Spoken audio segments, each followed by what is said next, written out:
Horror stories point में आप सभी का स्वागत है। अगर आप लोग हमारे चैनल पर नए हैं तो चैनल को सब्सक्राइब कर लें और बेल आइकॉन दबाना बिल्कुल न भूलें। अगर आप अपनी कहानियों को हमारे चैनल के माध्यम से सुनना चाहते हैं तो आप हमें अपनी कहानी व्हाट्सएप के जरिए भेज भी सकते हैं, जिसे हम अपने चैनल के माध्यम से प्रस्तुत करेंगे। तो चलिए शुरू करते हैं आज की एक नई कहानी के साथ। यह केवल एक ही भूतिया वाकया है जो अब तक मेरे साथ पेश आया है। मेरी उम्र फिलहाल 23 साल है और जब मेरे साथ यह घटना घटी थी तब मैं केवल 11 साल का था। मैं पश्चिम बंगाल की राजधानी कलकत्ता से हूं।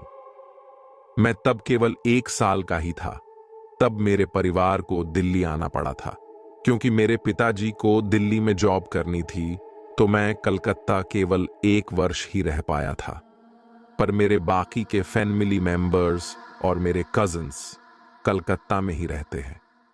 मुझे शुरू से ही भूत प्रेत और पैरानॉर्मल चीजों में काफी रुचि थी, पर मैंने कभी भी इन चीजों को महसूस नहीं किया था जब तक कि मैं 11 साल का नहीं हुआ। 2008 के समय मेरे अंकल की शादी थी, इसीलिए हमें शादी में तो जरूर जाना था। यह समय जून और जुलाई की गर्मियों के दौरान का था। चूंकि मेरी गर्मी की छुट्टियां चल रही थीं, तो बिना किसी चिंता के हम सब शादी के लिए कलकत्ता निकल गए। मेरे एक कजिन है जो उस समय 6 साल का था। वो मेरा काफी अच्छा दोस्त था। जब हम वहां रह रहे थे तो एक दिन मेरे उस कजिन के पापा ने मुझे, उसे और मेरे 2 अन्य भाइयों को बाहर वॉक पर चलने को कहा, क्योंकि हम घर पर काफी बोर हो रहे थे। यह समय शाम का था और अंधेरा भी हो चुका था। मेरे 2 भाई आगे की ओर चल रहे थे और वीडियो गेम्स और कुछ दूसरी चीजों के बारे में बात कर रहे थे, जबकि मैं और मेरा कजिन बीच में चल रहे थे और उसके पिताजी हमारे पीछे थे। उस जगह पर काफी छोटी छोटी गलियां थीं जहां से हम शॉर्टकट ले सकते थे, तो हम भी उनमें से एक अंधेरी गली में चले गए। अचानक मैंने एक जगह पर जाकर महसूस किया कि कोई तो है जो मुझे देख रहा है, पर यह मेरे दोस्त के पापा नहीं थे, बल्कि कोई और ही था जो काफी गुस्से में था और वो नहीं चाहता था कि मैं वहां से गुजरूं। मुझे बिल्कुल ऐसा लग रहा था जैसे कोई मेरे पीछे काफी गुस्से में चल रहा हो।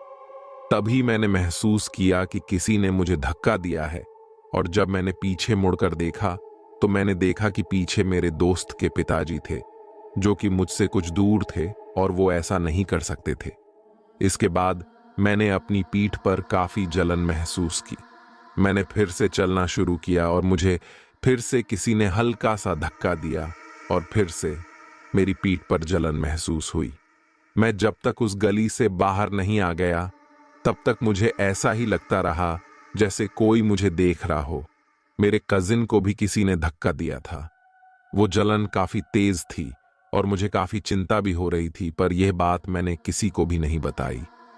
मैं डर गया था, पर फिर भी मैंने ऐसे दिखाया जैसे कि कुछ भी नहीं हुआ हो।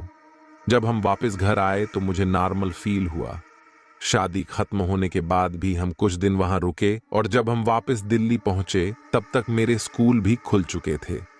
उसके अगले दिन मैं स्कूल गया और घर लौटकर जब मैं अपने कपड़े बदल रहा था तब मैंने देखा कि मेरी पीठ पर 3 लंबे नाखूनों से खुरचने के निशान थे।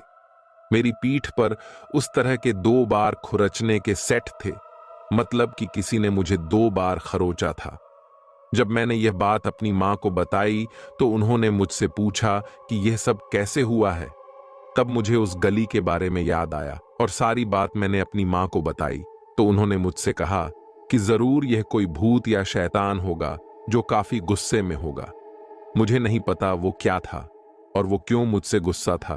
क्या आप जानते हैं तो हमें कमेंट कर बताएं। सो आई होप गाइस आपको ये हॉरर स्टोरी अच्छी लगी हो। तो दोस्तों, आप लोगों को यह कहानी कैसी लगी हमें कमेंट करके जरूर बताएं, और ऐसे ही कहानी सुनने के लिए हमारे चैनल को जल्दी से जल्दी सब्सक्राइब कर लें।